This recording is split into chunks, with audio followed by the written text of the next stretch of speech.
the Center of Disease Control's website, a government agency that looks to prevent diseases in the youth of America, they stated that 1 in 3 people will develop type 2 diabetes in the span of their life. That means about 6 people in this classroom will develop type 2 diabetes. Today I will be discussing what type 2 diabetes is, how it affects the growth of obesity, and lastly I will discuss how the lack of awareness is one of the main increases of type 2 diabetes in young children. So type 2 diabetes is not a natural born disease. In fact, it's developed over time, unlike type 1 diabetes where it's directly found at birth. According to the GDRF, a government agency looking to improve the lives of people who are suffering from type 1 diabetes, states that in their website that type 1 diabetes is an autoimmune disease in which the pancreas cannot produce enough insulin to support the bloodstream in the body. Now, type 2 diabetes, the pancreas can produce insulin just fine. It's the body's way of accepting the insulin it's producing. Type 1 diabetes can be maintained with a constant pump of insulin through an injection. But type 2 diabetes can be prevented, slowed down, or be maintained with a proper diet, exercise, or in severe cases, insulin injections. Now that I've discussed what type 2 diabetes is and how it is different from type 1, I will now go into how the growing obesity rates are affecting young children. Now, type 2 diabetes research is very basic. Healthy diet, good exercise equals no type 2 diabetes. But according to the Obesity Society, a government agency that looks to decrease the numbers of obesity in America, states that 90% of the people living with type 2 diabetes are overweight or obese. The other 10%, their bodies can just not accept the insulin their pancreas is producing. They may live a healthy lifestyle, get enough exercise, but their bodies are just not accepting the insulin their pancreas is producing.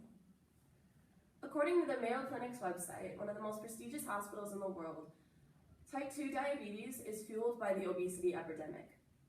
Obesity in young children is growing more and more with each incoming decade.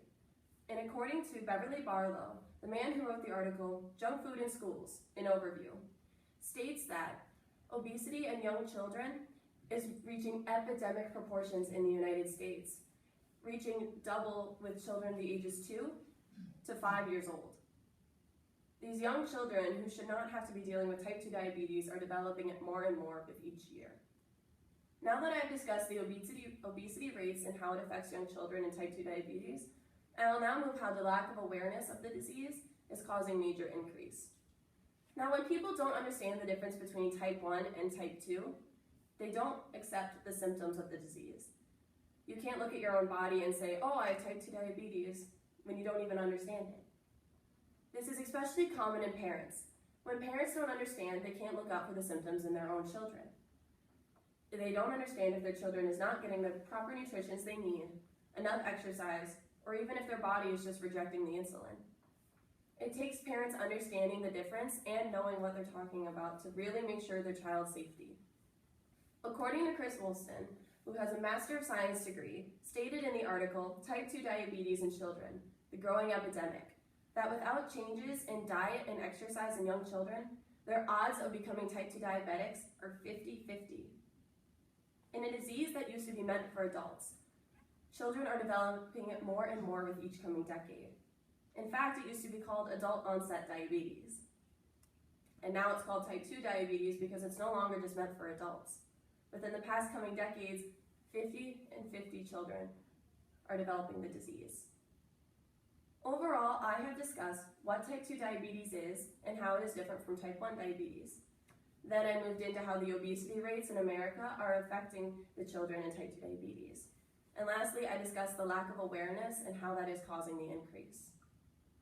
The rise of type 2 diabetes is directly affected by the growing obesity rates and lack of awareness.